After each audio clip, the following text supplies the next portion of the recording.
Ce suprême de volaille, pièce maîtresse de la carte de ce restaurant, pourrait bientôt disparaître. Conséquence de la grippe aviaire, les stocks des fournisseurs locaux s'épuisent.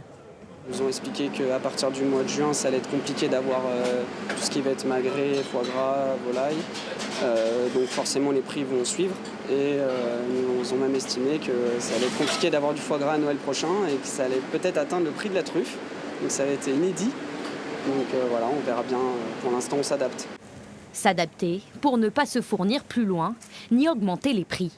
Sur ce marché, la question du coût de la viande se pose aussi.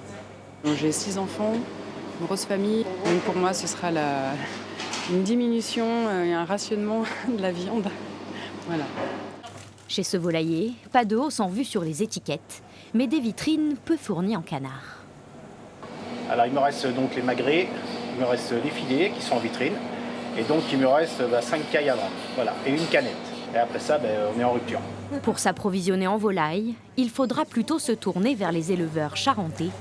Épargnée par la grippe aviaire, Béatrice Picot a du stock, mais subit la fermeture de certains abattoirs. Jusqu'à maintenant, on était à peu près à 2,15 € par unité de volaille abattue.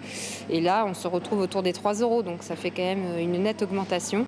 Malgré tout, elle reste solidaire des agriculteurs les plus touchés. Déjà, on s'entraide moralement, ce qui fait déjà beaucoup. Et après, c'est vrai qu'on nous demande aussi parfois du soutien, peut-être en fournissant éventuellement, ponctuellement de la volaille pour certains circuits courts. Dans les mois à venir, les Français, 3e plus gros consommateurs de volaille d'Europe, devront mettre la main au porte-monnaie pour manger du poulet.